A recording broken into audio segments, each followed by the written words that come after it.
అసలు భీమవరం నుంచి హైదరాబాద్ రావటానికి, లేకపోతే 'బిగ్ బాస్'లోకి వెళ్ళటానికి ఇప్పుడు 'ఆర్జే సూర్యగా' ఇంత ఫేమ్ రావటానికైతే ఒక అమ్మాయే కారణం. అదే కదా! బ్రేకప్ స్టోరీయే కదా! బ్రేకప్. అది అవ్వకపోతే వచ్చేవాళ్ళు కాదు డెఫినెట్‌గా నేను వచ్చుండేవాడిని కాదు. సో ఐఎమ్ హైదరాబాద్ ఆల్వేస్ అయితే. Thankful to that girl. Always. ఆ! మొన్నటి ఓకే. వరకు పర్స్‌లో ఫోటో ఉండేది. దిష్టి తాకుతుందని తీసేసినాను. అయ్యో! ఎవరికి? ఎవరు? నా దగ్గర ఉండేది. ఆహా! ఎవరికి దిష్టి తాకుతుందని? ఆ పిల్లకి దిష్టి తాకుతదేమో. నాకు కోపం వచ్చినప్పుడల్లా చూసుకుంటూ ఉండేటోన్ని. అందుకని తీసేసిన.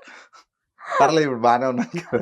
ఇదివరకేందంటే ఊర్లోనే ఉండుండే బాగుండేదేమో. లైక్ అంటే ఊర్లో అయితే ఆల్మోస్ట్ రెంట్ చాలా తక్కువుంటాయి. 2000, 2500 అట్లా ఉంటాయి విలేజెస్‌లో రెంట్ అంటున్నారా? రెంట్. ఓకే. సో ఇక్కడ మనకి 25, 30,000 అట్లా రెంట్స్ ఉంటాయి కదా! హ్మ్. సో ఊర్లో ఏంటంటే తిన్నా తినకపోయినా మనోళ్ళ మధ్యలో ఉంటే వేరు. ఇప్పుడు మా ఇంటికి కాకపోతే పెద్దమ్మాళ్ళ ఇంటికెళ్ళినప్పుడు ఓ ముద్ద తినేయడం, లేదంటే మావయ్య వాళ్ళ ఇంటికెళ్ళినప్పుడు తినడం. సో మీకు అక్కడ కాస్ట్ ఆఫ్ లివింగ్ చాలా తక్కువుంటది. హ్మ్. సో ఊరికి దీనికి ఉన్న డిఫరెన్స్ అదే. ఆ ఊర్లో ఉంటే బావుంటదనేటువంటి ఫీలింగ్ స్టిల్ ఇప్పటికి ఉంటది. హ్మ్. మనం ఎందుకు సంక్రాంతొచ్చినా, పండగొచ్చినా, అమెరికాలో ఉన్నా సరే ఊరెళ్ళాలని ఎందుకు అనుకుంటాం అంటే ఆ ఆప్యాయతకి రిలేటెడ్ అంతే. మనోళ్ళుంటారని. హ్మ్. ఓకే. మేబీ నేను ఆ బ్రేకప్ వల్లే కదా నేను ఇంత దూరం వచ్చి అవును. నాకు మళ్ళీ తిరిగి అవునవును. ఇంటికెళ్ళడానికి కూడా బట్ ఇప్పుడు ఇబ్బందనిపించింది. హ్యాపీయే కదా! ఐయామ్ హ్యాపీ అండి నౌ. అంత సో ఇంత దూరం వచ్చి మీరు అచీవ్ చేసింది ఏదైతే ఉందో అది ఊర్లో ఉంటే మేబీ ఆ! చేసి అదే ఆ ఉండకపోవచ్చు విషయంలోనే కదా! నేను ఆ అమ్మాయికి ఐయామ్ వెరీ థాంక్‌ఫుల్ అని చెప్తా. ఓకే. వచ్చేసారా? బయటకొచ్చేసారా కంప్లీట్‌గా ఆ థాట్స్ నుంచి గాని లేదండి లేకపోతే ఎక్కడో చోట మీకు first love is always special కదండీ. ఎన్ని ఇయర్స్ అవుతుంది సూర్య గారు? ఎగ్జాక్ట్‌గా 11 ఇయర్స్ అవుతుంది. 11 ఇయర్స్ అయినా గూడా ఇంకా అయ్యో! మీకు ఎక్కడో ఒక చోట అది తగులుతుంటది. లైక్ ఎట్లా ఉంటదనంటే, ఇప్పుడు మీరు రోడ్డు మీద ఎళ్తున్నారనుకోండి, హైదరాబాద్ లాంటి సిటీస్‌లో చాలా మంది చాలా క్లోజ్‌గా మూవ్ అవుతూ మాట్లాడుకుంటారు. ఒరేయ్! ఏమో మనం ఎన్ని ఇయర్స్ లవ్ చేశారు? నేను చేసిన టైం తక్కువేనండి.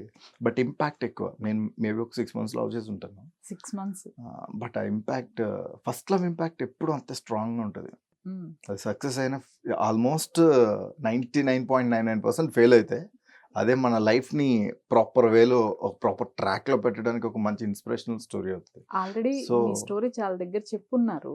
హ్మ్. బట్ మా ఆడియన్స్‌కి షార్ట్ అండ్ మీ స్వీట్‌గా దగ్గర కూడా చెప్పినండి లాస్ట్ టైమ్ ఇంటర్వ్యూ ఇచ్చినప్పుడు. ఏంటసలు ఏమైందనేది చెప్పండి? ఏం లేదండి. లైక్ అంటే నేను అప్పటికి మంచి చదువుతా. హ్మ్. నాకు యూనివర్సిటీలో సీట్ వస్తదని ఎక్స్‌పెక్ట్ చేశాను. బికాస్ ఆఫ్ కాస్ట్ రిజర్వేషన్స్ నాకు రాలేదు. ఐ హుహుహు. గాట్ 54థ్ ర్యాంక్. మొత్తం ఆల్ ఓవర్ ఏపీ ఆసెట్ దేనిలో? రాస్తే. ఆసిట్. ఆసెట్‌లో. Okay. Okay. Okay. Andhra university common ఎంట్రన్సెస్‌లో. హ్మ్. ఐ గాట్ 54థ్ rank. I was expected like అంటే నాకు యూనివర్సిటీలో సీట్ వస్తది అని చెప్పేసి. బట్ రిజర్వేషన్స్ కాస్ట్ వల్ల రిజర్వేషన్స్ ఓకే. వల్ల ఓకే. జనరల్ వల్ల రాలేదు. So, okay. నెక్స్ట్ ఆప్షన్ నేను రాజమండ్రిలో చూజ్ చేసుకున్నా. సో, నేను జాయిన్ అయిన ఒక 15, 20 డేస్‌కి ఆ అమ్మాయి లేట్‌గా జాయిన్ అయింది. అలా అమ్మాయిని చూసి ఇంప్రెస్ అయ్యి, అప్పుడు నేను అంత ఇలా కూడా ఉండేటోడిని కాదు. ఇంకా బ్లాక్ ఉండేటోడిని. డ్రెస్సింగ్ కూడా అంత అసలు ఏమి ఉండేది కాదు. ఏమో మరి అమ్మాయికి ఏమనిపించింది ఏంటో తర్వాత నేను ప్రపోజ్ చేసిన ఒక 1 to 10 days 1 week to 10 days time తీసుకుంది. హ్మ్. After that she accepted. Okay done. ఇంట్లో కొంచెం రోజులు నడిచింది. ఒక 2, 3 మంత్స్ నడిచిన తర్వాత నాకు నీ మీద నమ్మకం లేదు. నాకు ఆ గ్యారంటీ లేదు. నువ్వు నన్ను పెళ్లి చేసుకుంటావని గ్యారంటీ లేదు. ఎవరు మీరు? ఆ అమ్మాయి అంది. ఓకే. సో, నేను మా ఇంట్లో ఫైట్ చేసిన. చెప్పు తీసి కొట్టరు స్టార్టింగ్‌లో. ఎవడు ఒప్పుకుంటాడే పేరెంట్స్. ఈ సినిమాలో చూపించినట్టు ఉంటది కదా! ఓకే. సో, మా నాన్నగారికి తెలీదు. మా నాన్నగారితో నా అసోసియేషన్ చాలా తక్కువుంటది. అంటే ఓకే. నాకు ఆయనంటే విపరీతమైన రెస్పెక్ట్ గాని, ఎప్పుడు అంత ఓపెన్‌గా మాట్లాడుకోవడం, తిన్నారా? వెళ్లి మీ అమ్మగారికి అమ్మ. చెప్పారా డైరెక్ట్‌గా? ఆ! ఓకే. సో, మా అమ్మ వద్దు అది కాదు, ఇది కాదు. మనం ఏంటి, మన లైఫ్ ఏంటి, ఎలా వచ్చాం, ఏంటి అన్నీ మనకి సెట్ కావు. ఫ్యామిలీలో ఫస్ట్ ఆఫ్ ఆల్ ఈ చుట్టాల్లో ఎలా తీసుకోవాలి ఇయన్నీ ఉంటాయి గదా! సో, అయన్నీ మాట్లాడారు. వర్కౌట్ కాలేదు. తర్వాత I have attempted suicide. So, అప్పుడు మా ఏం అమ్మ చేసుకున్నారు?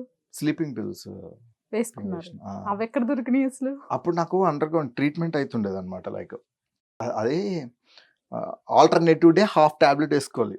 ఓహో! కైండ్ ఆఫ్ అంటే డిప్రెషన్ ఏ ఏ రిలేటెడ్. ఏ అంతకుముందు నాకు ట్రీట్‌మెంట్ ఒక అలా? హెల్త్ ఇష్యూస్ వచ్చింది. ఓకే. దాని రిలేటెడ్ అంటే నాకు నిద్ర దాన్నేమంటారు పట్టేది కదా! న్యూరాలజీ రిలేటెడ్ ఇష్యూ అనమాట అది. హుహుహుహు. నిద్ర పట్టడం అయి ఉండేది కాదనమాట. సో, దానికోసమని కైండ్ ఆఫ్ స్లీపింగ్ పిల్స్ ఇచ్చారు. ఎవ్రీ డే ఏసుకోకూడదు. ఇది చాలా పవర్ ఎక్కువ. సో, ఆల్టర్‌నేటివ్ డేస్‌లో ఏసుకోవాలంటే అట్లా ఉండే మా ఇంట్లో 2 షీట్లు. సో, సో షీట్ వేసుకున్నాను అనమాట. 14 పిల్స్ ఉన్నాయి షీట్లో వేసుకుంటే మా అమ్మ గొంతులో చేయి పెట్టి 8 లాగింది. 6 లోపలే ఉండే. ఓకే. సో ఆ నెక్స్ట్ డే మార్నింగ్ లేచిన తర్వాత ఇంకా అప్పటికెళ్ళి మా అమ్మ నాతో మాట్లాడడం మానేసింది. వాళ్ళు ఇంటికి వచ్చారు, మాట్లాడారు. మా వాడు బాగా చదువుతాడండి. సో ఎడ్యుకేషన్ అయిపోయిన వెంటనే జాబ్ వస్తుంది, అప్పుడు చేయొచ్చు, I don't have any problem, మా ఫ్యామిలీలో నేను మేనేజ్ చేస్తాను అని చెప్పి అష్యూరెన్స్ ఇచ్చారు. ఓకే అయింది. మళ్ళీ ఎవరికి? అవతల ఫ్యామిలీకి వాళ్ళ ఫ్యామిలీతో కూడా మాట్లాడారా? ఓకే. ఓకే. అయ్యింది. తర్వాత మళ్ళీ సెమ్ ఎగ్జామ్స్ అయిపోయాయి. నాకేంటంటే ఇప్పుడు సాటర్డే సండే హాలిడే వచ్చినా ఎల్స్ కొంచెం బ్యాక్ టు బ్యాక్ ఏమైనా హాలిడేస్ వచ్చినా ఐదర్ నేను మా నాన్నగారితో పాటు పనికి వెళ్ళిపోయావని, లేదా ఫ్రూట్ షాప్స్ ఉంటాయి కదా, సో అందులో మ్యాంగోలు అవి ముగ్గేస్తారు కార్బైడ్ బ్యాటరీ పెట్టి. సో కొట్లోకి అది వెళ్ళిపోయాను అనమాట పని చేసుకోవడానికి. సో అట్లా ఉన్నప్పుడు I got a call from her. So అప్పటి వరకు మాకు మాట్లాడుకోకూడదు అని సినిమా కండిషన్ కూడా పెట్టారు.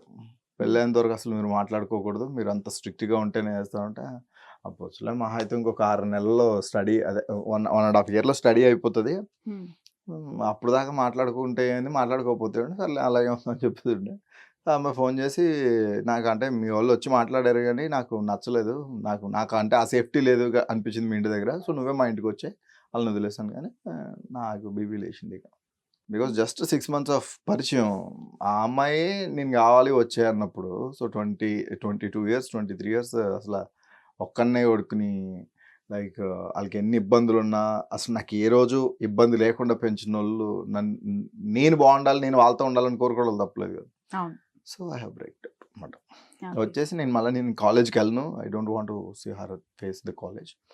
సో నేను ఎక్కడన్నా జాబ్ చేసుకుంటా అనుకున్న టైంలో ఈ ఇన్సిడెంట్ అయిన next day I got call from Chennai. మీరు రెడ్ ఎఫ్ఎంకి సెలెక్ట్ అయ్యారు, బికాస్ నేను పీజీ చదువుతున్నప్పుడు ఆడిషన్ ఇచ్చిండే అనమాట రాజమండ్రిలో. సో అప్పుడు ఇక్కడికి వచ్చా హైదరాబాద్. ఓకే. ఈ మిమిక్రీ ఇదంతా కూడా చిన్నప్పటి నుంచి చేస్తూ వచ్చారా? లేదండి, అంటే నాకు వన్స్ మోర్ ప్లీజ్ ఆ టైంలో మేబీ 9th 10th ఆ టైం నుంచి నాకు ఇంట్రెస్ట్ అనమాట. అంటే చూస్తూ ఉండేటోని. ఎక్కడ ఎవరి దగ్గర నేర్చుకోవడం ఎవరైనా నేర్చుకోలేదు నేను. ఓకే. ఓకే. ఇక్కడికి వచ్చిన తర్వాత, హైదరాబాద్ వచ్చిన తర్వాత నేను మిమిక్రీలో డిప్లొమా చేసిన తెలుగు యూనివర్సిటీలో. అది కాకుండా ఇమిటేషన్ రాజు గారు అండ్ మా గురుగారు జనార్దన్ గారు వాళ్ళు కొన్ని టిప్స్ చెప్పారు అన్నమాట. లైక్ అంటే వాయిస్ టు వాయిస్ ఇంటర్చేంజ్, అలాగా మన వాయిస్కి దగ్గర ఉండే వాయిసెస్ని కనిపెట్టడం, అలాగే వాటిని ప్రాక్టీస్ చేయడం ఎట్లా అని చెప్పేసి ఇక్కడికి వచ్చి కొంచెం ఎక్కువ షైన్ అయింది అంతే. ఓకే. రెడ్ ఎఫ్ఎంలో ఈ మిమిక్రీ దాని వల్ల ఏదన్నా ప్లస్ అయిందా మీకు? చాలా ప్లస్ నాకు. ఓకే. మీకు ప్రోగ్రామింగ్ ఎలిమెంట్స్ అని ఉంటాయి, లైక్ అంటే బంపర్లు, ప్రోమోలు, ఇవన్నీ ఆల్మోస్ట్ నేను ఇమిటేట్ చేసేవి ఉంటాయి. డైరెక్టర్ ఏవి రావు అని ఒకటి వస్తుంది మీకు వెళ్తే, సినిమా సెటైర్, అది రాసేది నేనే, అందులో వాయిస్ నాదే. జాతిరత్నాలు అని చెప్పేసి ఒక సెగ్మెంట్ వస్తుంది అనమాట, సో అది రాసేది నేనే, అందులో వాయిస్ నాదే. సో చాలా హెల్ప్ అయింది నాకు.